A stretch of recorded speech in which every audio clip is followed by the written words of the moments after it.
anything that's, say, made out of PU, that is made out of plastic and chemicals, is very damaging to the environment. But again, they're marketed to the general public as being vegan leather. That's also kind of questionable, because fine, yes, you're saying it doesn't come from an animal, but at the same time doesn't mean that it's more environmentally friendly, right? Welcome to Mindful Businesses, presented by Sarani, and I'm your host, Vidya Iyer. In our podcast, we bring to you brands which are mindful in their practices and processes.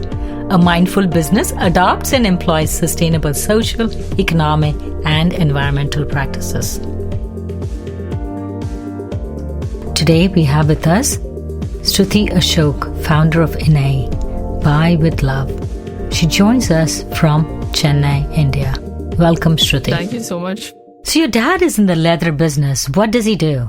So about, I'd say 25, 30 years ago, my dad, he accidentally got into the leather industry. He does exports. So we manufacture affordable luxury leather brands based in Europe. So mainly France and the UK. So majority of the leather factories that you find in India focus on the lower end part of the industry, your cheaper quality made, lower price products, whereas we make the higher end products. So the quality, the ethical part of it, our factory passes through a lot of audits and regulations and a lot of things before, the factory can even qualify to manufacture for certain brands in Europe or, affordable luxury brands. So he's been doing this for 25, 30 years. He has gained a lot of knowledge, a lot of experience, which I, learned from him, which I've put across into my brand. So that's what he's been involved in for the past couple of years. Where does leather generally come from, not specifically to your father's factory? Is it considered a byproduct of the meat industry, or is it, are animals killed for the purpose of making leather goods? The leather, generally it depends again from the kind of leather that you're talking about. When you're talking about, say, cow leather, it's mainly a byproduct of the meat industry, because the beef industry itself is a very, very massive industry worldwide. So leather can come from various parts. Leather is made in India, from Italy, from Brazil.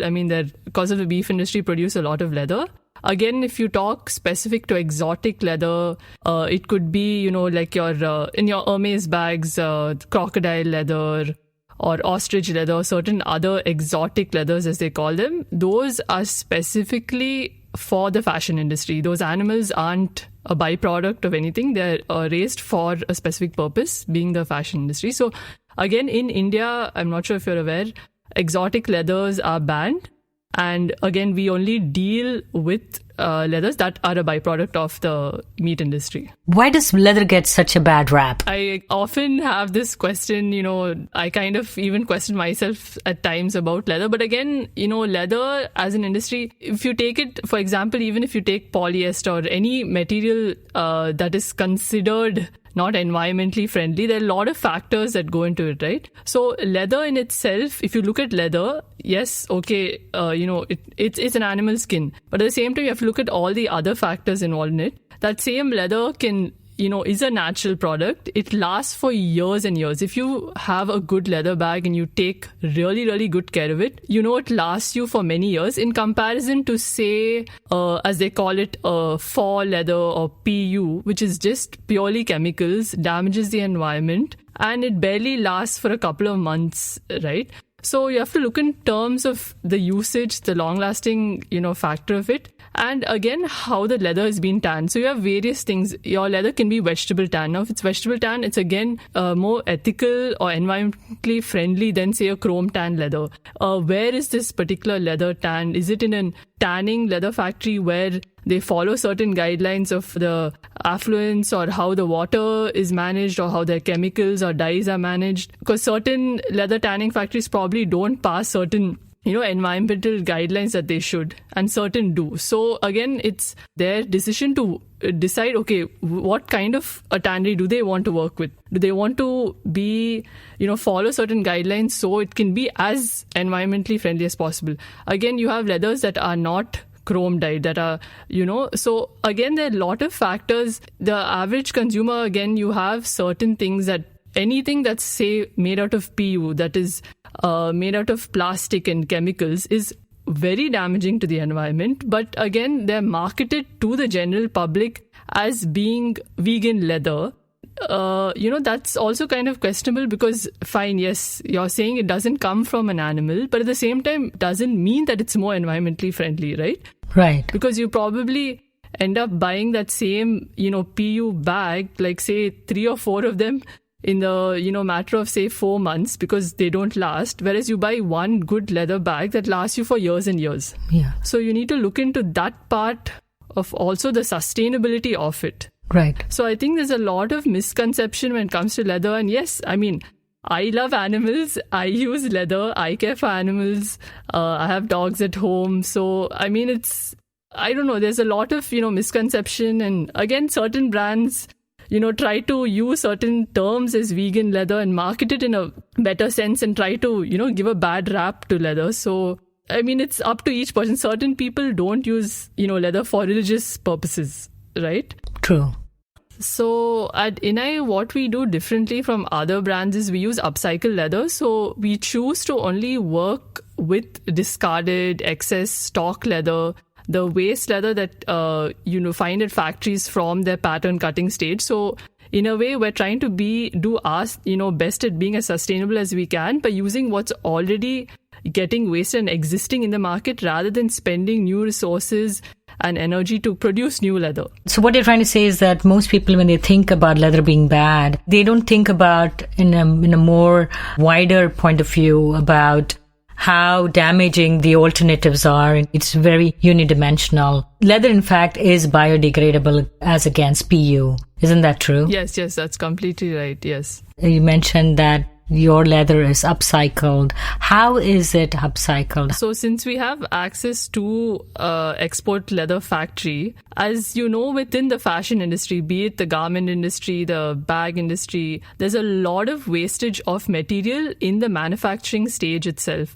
So during the pattern cutting stage, you have to follow certain patterns for anything, be it a t-shirt, be it a bag, be it a wallet, etc. So in that stage itself, there's a lot of good quality material that gets wasted, and generally it's not used. It's either discarded or maybe sold to, torn into bits and made into something else.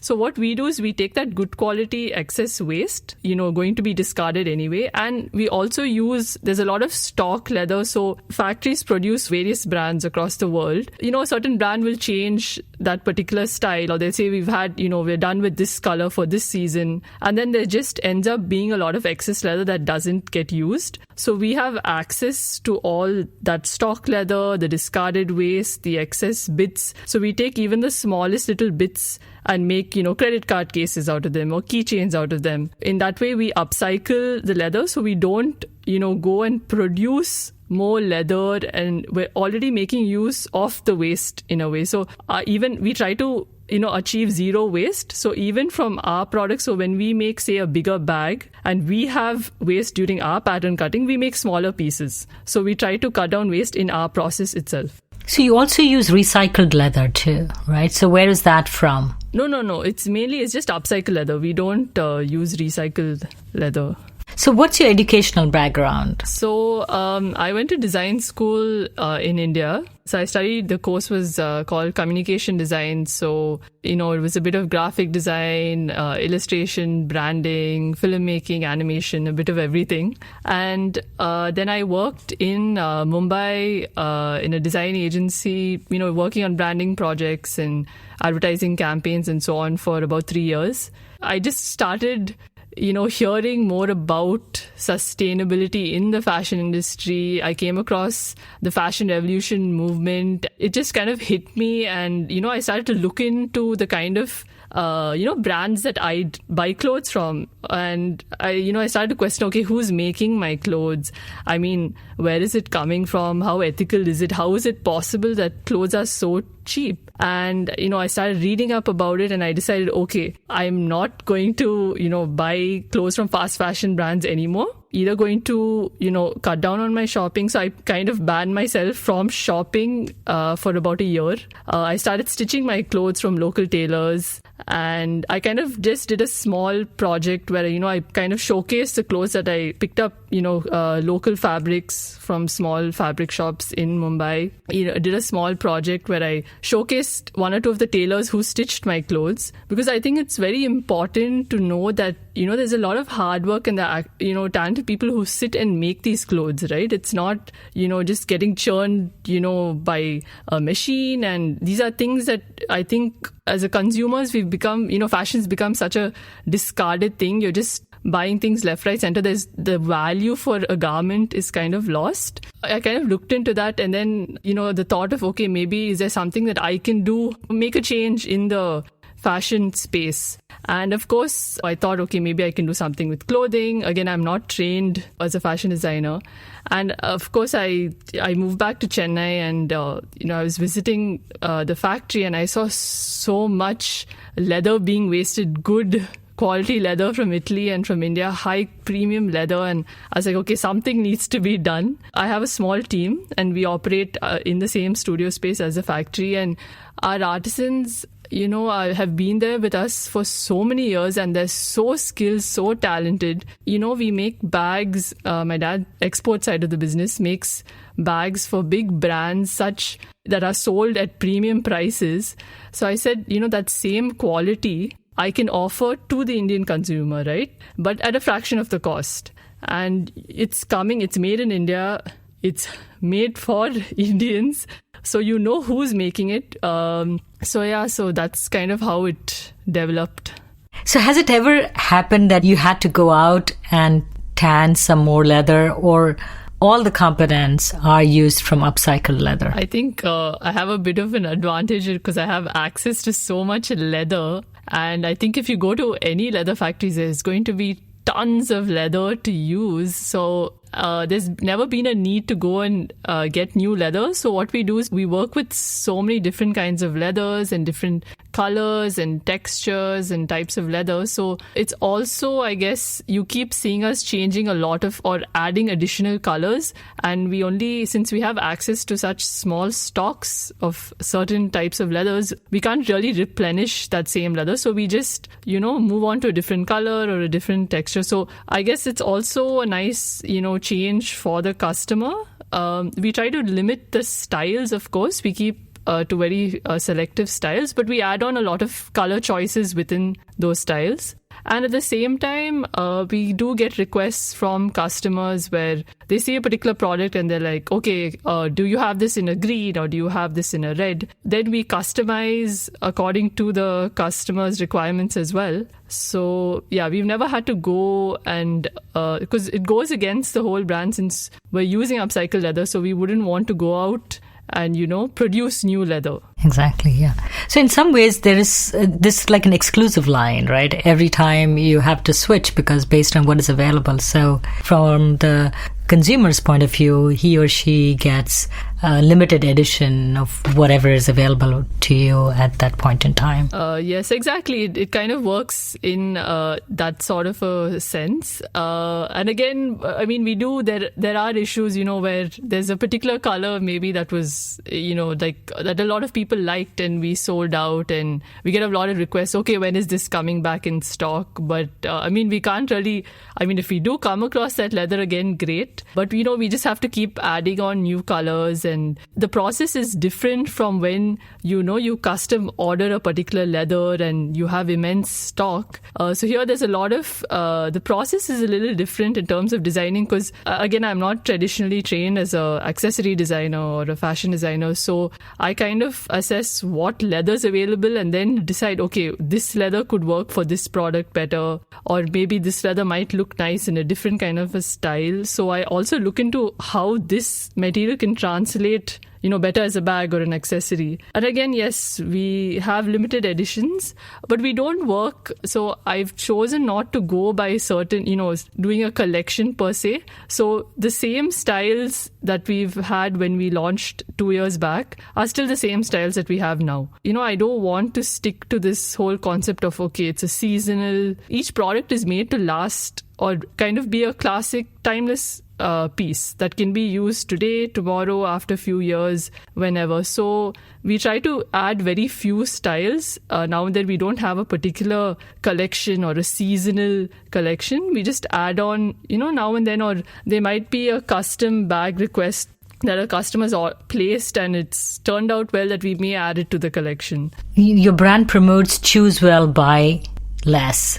And how will the consumers achieve that? Is it by what all you've said till now? Your bags made out of good quality leather, last longer, the style is classic, and you don't have the color of the season, like this year's color is, Pantone color is, what was it, the royal blue or the classic blue? Yes.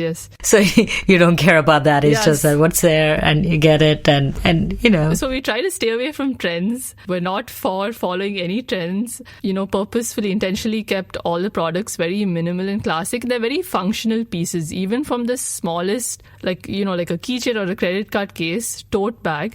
Everything's quite functional and classic because, you want to be able to carry your bag with any kind of outfit because you're changing your outfit every day, but you'd like to maybe use the same bag, say for work every day, or say if it's a party, you'd like to repeat that bag. Trends are something that come and go, and some trends, again, they're trends, right? They're not long lasting. So the whole point is to create something that's a minimal classic bag that, say even 10 years down the line, say you want to take out your bag, you can still use it because it's minimal, it's classic, it's versatile. And again, we choose colors. Say for the smaller pieces, we go with, slightly more fun, bright colors. And the bags are kept intentionally more neutral, like tans and beige and blacks. At the end of the day, those are the kind of bags that we go because you want them to kind of just blend in with outfit. You don't necessarily need a bag to always stand out. Yeah, so, that's something that we follow. We use social media to kind of influence and encourage our customers. So our motto is buy with love. It begins even with our brand name, which is Inai, which is taken from a Tamil word called Inaippu, which means connection. So we try to encourage our customers to take their time to invest in, good pieces that are long lasting, that they really, really want and they're going to use for years to come, and not make impulse purchases. Small things that we say through our social media, through our website. We also ask our customers, to question also their fashion purchases from, various brands as to who's made their bag. So we have a little note with every product that we send out. We always let the customer know who are the artisans behind each product. And we also share intimate details about each artisan who's made the products on our team, where he or she is from, and, how long they've been with us, and a little bit about their likes. So there's more of a connection and there's more of a value behind the product that you've purchased. And we've noticed also a lot of customers appreciate that, and and those are things that attract them to our brand also. So there is Inaippu between the customer and the craftsman. Yes, that's correct. That's what we aim for.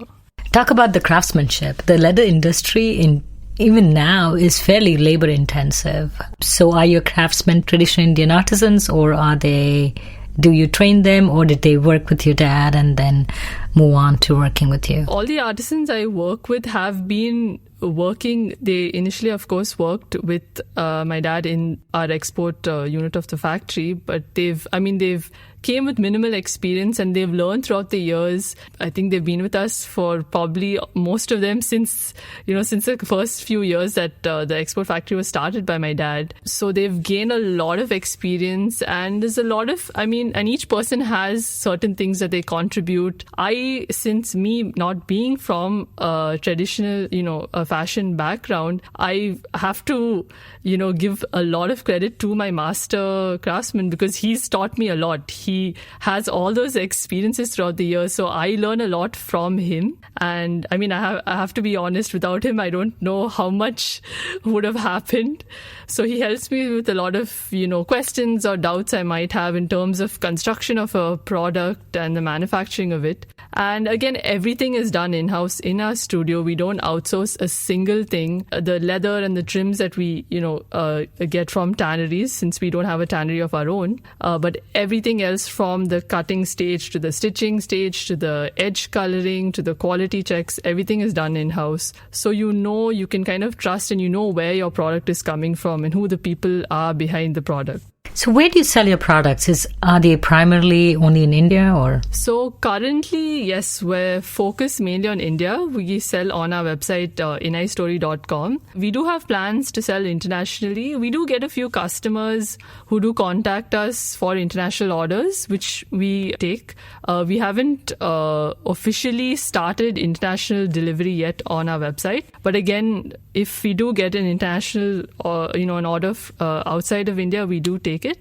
We also sell on a few other sites in India, and we sell in few boutiques in Chennai and Bangalore. But yeah, the plan is to start expanding outside India. Thank you, Shruti, for coming on Mindful Businesses and sharing how waste can be made into something so beautiful. Thank you so much for having me. It was really lovely talking to you. If you're a creator of a mindful brand or would like to recommend a mindful brand to be featured on our show, send us a message on our Facebook or Instagram page. We recorded this podcast at Radio Vani Studio in Mumbai, India. Tatum Gale composed the music for this podcast. This is Vidya Iyer for Mindful Businesses.